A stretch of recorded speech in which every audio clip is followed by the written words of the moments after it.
अस्सलाम वालेकुम। आज की जो हमारी वीडियो है ये है जी टाइपिंग स्पीड कैसे बढ़ाएं। वो स्टूडेंट वो दोस्त जो 30-35 स्पीड पे आके अटक गए हैं और बहुत सारे स्टूडेंट जो हैं वो टाइपिंग करना छोड़ जाते हैं 30 से। जब 30-32-35 पे आते हैं ना तो वो हाइपर हो जाते हैं। वो कहते हैं जी अब टाइपिंग स्पीड बढ़ तो रही नहीं है तो करने का क्या फ़ायदा। तो कल भी एक स्टूडेंट मुझे मिला था, वो कह रहा सर बड़ा परेशान था कि सर अब मतलब 15 दिन हो गए हैं तो इससे आगे पिछले जब 0 से 32 आती है कुछ दिनों में, जब आपको मुकम्मल कीबोर्ड की नो हो जाती है तो आपको जी आपकी 30-32 आना शुरू हो जाती है। लेकिन इससे आगे जो होती है, क्योंकि अब आपको लग रहा होता है कि जी आपको तो अपना आप 100% दे रहे हैं, आपकी मैक्सिमम हो गई है, हालांकि वो आपका 100% नहीं है, वो आपका 20% भी नहीं है। असल स्पीड तो वहाँ से शुरू होती है ना, जब आपको नो हाउ सिर्फ हुई है कि ABC काम पर है तो आपकी 30-32 निकलना शुरू हो जाती है। तो आगे आपने परेशान नहीं होना, आप अगली स्पीड अपनी कैसे बढ़ा सकते हैं उसके बारे में मैं आपको कुछ टिप्स दूंगा। सबसे पहले जी आपने क्या करना है, जब आपकी 30-32 आ रही होती ना तो आपने फास्ट फिंगर्स नाम से एक वेबसाइट है, उसके ऊपर मैंने वीडियो बनाई हुई है, आप जाके इंक्रीज टाइपिंग स्पीड के नाम से प्लेलिस्ट के अंदर मैंने सारी वेबसाइट बताई हुई है, आप वहाँ पर जाके देख सकते हैं। तो आपने फास्ट फिंगर जो है ना ऑनलाइन वेबसाइट, उसके ऊपर काम करना शुरू करना है। उसके अंदर 1 मिनट 2 या 5 मिनट की आप खुद कर सकते हैं, तो अपने 2-2 मिनट की लगा के ना आपने स्पीड करनी है। और जब आप वो टाइपिंग करेंगे ना 2-2 मिनट के लिहाज से, तो उसके बाद क्या होगा कि आपकी जो अगर 30 निकल रही है ना 32 निकल रही है तो आपकी वहाँ पर निकलने लग पड़ेगी 35, 40, 45, 50 तक जाएगी, क्योंकि वहाँ पर कॉमे नहीं है, क्योंकि वहाँ पर कैपिटल नहीं है। तो आपको एक तरह से खुद से कॉन्फिडेंस आना शुरू हो जाएगा कि भाई मेरी 45 भी निकल सकती है, 40 भी निकल सकती है, 50 भी निकल सकती है। तो जब मेरी 32-35 पे आकर रुक गई थी ना, जब मैं टाइपिंग कर रहा था कुछ अर्सा पहले, तो मुझे क्या हुआ था, मैंने जब वो 32 थी मैं बड़ा परेशान था। फिर तो जब मैंने फास्ट फिंगर यूज़ किया तो मेरी वो एक्सपोनेंशियली बढ़ी, मुझे 32 से मैं 50 पे चला गया। तो मुझे कॉन्फिडेंस आया कि यार जो मैं 35 तक नहीं पहुंचा मेरे 50 होगी। जब मैंने वापस आके किया टाइपिंग मास्टर पे तो वो मेरी 32 से 35-36 तक करना शुरू होगी, क्योंकि अब मुझे जो वर्ड्स थे स्मॉल लेटर्स उनके साथ बड़ा अच्छा फेमिलियर हो चुका था, मैं उन्हें बड़ा अच्छा जान चुका था, तो मुझे मसला नहीं था। फिर अब देखें जी किसी भी सेंटेंस के अंदर कैपिटल वर्ड तो स्टार्ट में एक आएगा, 1-2 सिंबल्स आ जाएंगे, बाकी चीज़ें क्या हैं, बाकी सारे वर्ड्स क्या हैं, अल्फ़ाबेट्स क्या हैं, स्मॉल लेटर्स हैं। तो फास्ट फिंगर्स के अंदर जाकर आप वो बहुत अच्छे सीख लेंगे, आपकी स्पीड बड़ी ज़्यादा बढ़ चुकी होगी। जब आप वो कर लेंगे तो उसके बाद ये आपकी स्पीड निकलना शुरू हो जाएगी, आपकी स्पीड ज़्यादा होना शुरू हो जाएगी। तो आपने डिफरेंट, और दूसरी टिप्स बड़ी मेरी ये है आपके लिए कि आपने जनाब डिफरेंट पैरों से करना है। आपने सेम पैरे को बार बार टाइप नहीं करना। जब आप सेम पैरे को बार बार टाइप करेंगे तो उससे नुकसान क्या होगा आपका, उससे ये होगा कि आपको वो पैरा याद हो जाएगा, आपको पता चल जाएगा कि कहाँ पर कॉमा है, कहाँ पे फुल स्टॉप है, तो आपकी स्पीड ऑटोमेटिकली बढ़ना शुरू हो जाएगी। जब आप नई पैरे पे आएंगे तो आपकी स्पीड फिर गिर जाएगी। तो आपने सब नंबर 1 पे आपने टाइपिंग बाबा वेबसाइट यूज़ करनी है, उसके ऊपर बहुत सारे उन्होंने खुद से पैरे दिए हुए हैं और उसके अंदर पैरा ऐड करना बड़ा आसान है।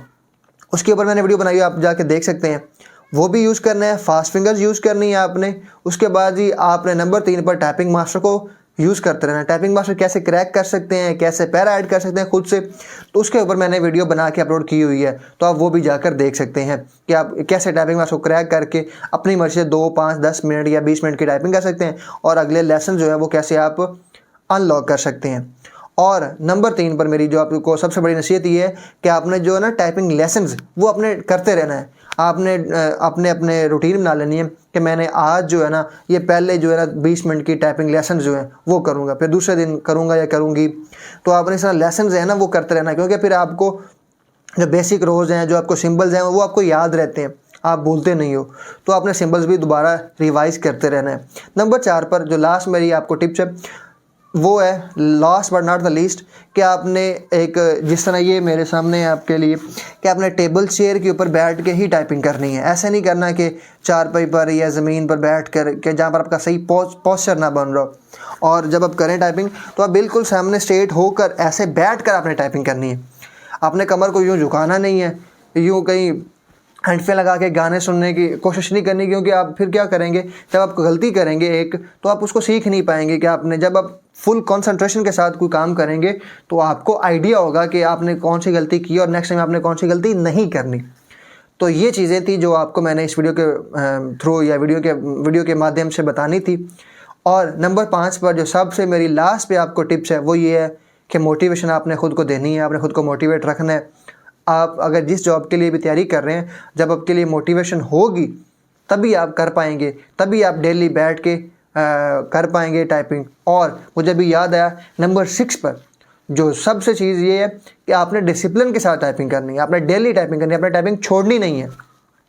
ऐसा नहीं करना कि आज टाइपिंग कर ली, 2 दिन ना की, तीसरे दिन कर ली। अगर आपकी 50 टाइपिंग की स्पीड है लेकिन आप 2 दिन नहीं करेंगे, 3 दिन नहीं करेंगे, हफ्ता नहीं करेंगे, तो फिर आपकी वो 50 से 40 पे आ जाएगी, फिर 40 से 30 पे आ जाएगी।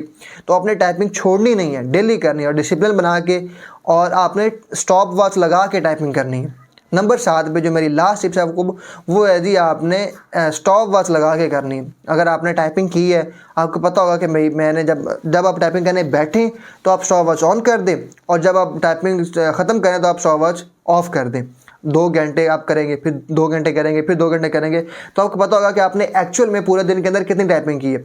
आप क्या करते हैं, बच्चे ज़्यादातर सुबह टाइपिंग करने बैठते हैं, घंटा आधा की, फिर सारा दिन फ़ोन में लगे रहे, फिर घंटा आधा की, फिर फ़ोन में लगे रहे, फिर शाम को की। उनको लगता है कि उन्होंने सारा दिन टाइपिंग की, हालांकि उन्होंने सारा दिन टाइपिंग नहीं की, उन्होंने सारा दिन फ़ोन देखा। उन्होंने टाइपिंग शाम को देखे होंगे, सिर्फ 1 घंटा भी नहीं की होगी, लेकिन उन्हें लगेगा भाई मैं सारा दिन टाइपिंग कर रहा हूँ, मेरी स्पीड नहीं बढ़ रही, हालांकि वो सिर्फ 1 घंटा टाइपिंग कर रहे हैं पूरे दिन के अंदर। तो आप इस चीज़ को कैसे कैटर कर सकते हैं, स्टॉप वॉच लगा के। आपको पता लगेगा कि यार मैंने अभी सिर्फ 1 घंटा ही टाइपिंग की है। फिर जब आप उठेंगे आप अपने स्टॉप वॉच को ऑफ कर देंगे, जब दोबारा बैठेंगे टाइपिंग करने के लिए तो आप दोबारा स्टॉप वॉच को ऑन कर देंगे। तो ये थी हमारी आज की वीडियो, दुआ में याद रखिएगा। Stay tune.